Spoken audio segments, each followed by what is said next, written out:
నమస్తే, welcome to yo-yo TV.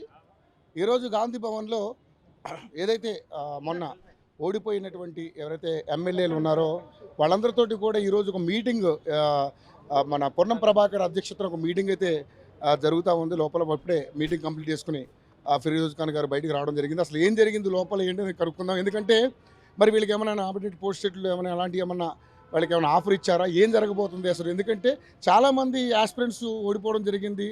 So వాళ్ళ గురించి ఏం మీటింగ్ జరిగింది అనేది ఆయన మాటలు తెలుసుకుని పని చేద్దాం. సార్ నమస్తే ఫిరోజ్ భాయ్. చాలా అంటే మీరు ఓడిపోయిన తర్వాత మళ్ళీ ఇదే ఫస్ట్ టైం మనం కలవడం. ఓకే, బట్ మీరు గెలుస్తారని చాలా మేము కూడా గట్టిగా ట్రై చేసాం.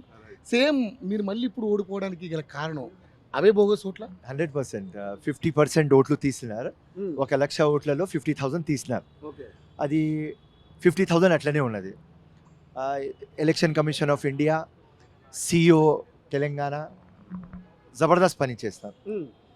50% తీసినారు, దానికోసం థ్యాంక్ యూ. 50% తీయలేకపోయినారు, కానీ ఒక చేంజ్ వచ్చింది, ఒక మార్పు, ఒక డెవలప్మెంట్ వచ్చింది. నేను ఒక 10 years నుంచి చెప్తున్నా బోగస్ ఓట్లు ఉన్నాయి. ఒక్క ఓటు కూడా డిలీట్ అవుతలేదు. కానీ ఈసారి 50,000 ఓట్లు డిలీట్ అయినాయి. 50,000 ఓట్లు డిలీట్ అయింది. నేను ఒక 2,000తో ఓడిపోయినా. సింపుల్. అదే ఇంకా ఒక 50,000 డిలీట్ అయితే 10,000తో గెలిచేది. So no problem. నేను as a young optimistic leader కాబట్టి చాలా పాజిటివ్ ఉంటా. నెక్స్ట్ టైం గెలుద్దాం. కానీ ఉట్టి సర్టిఫికెట్ తీసుకోలేదు, కానీ ప్రతి ఒక్క మనసు గెలిచినా కాబట్టి ఆ దేవుడి మీద, అమ్మ నాన్న ఆశీర్వాదం మీద, పబ్లిక్ ఆశీర్వాదం మీద 1% కూడా నమ్మకం తగ్గలేదు.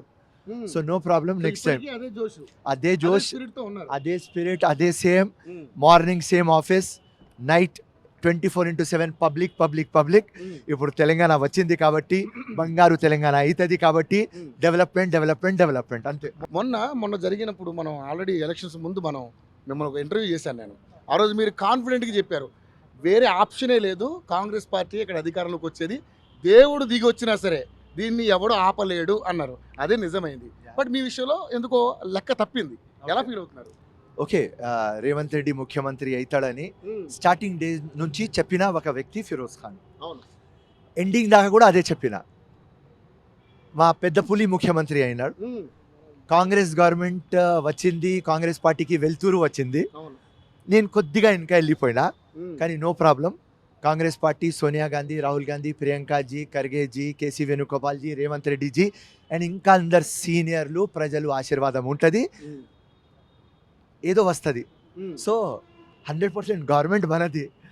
సో ఇప్పుడు ప్రతి ఒక్క పని చేసే ఒక శక్తి వచ్చింది. ఓకే, ఓడిపోయినాం, నో ప్రాబ్లం.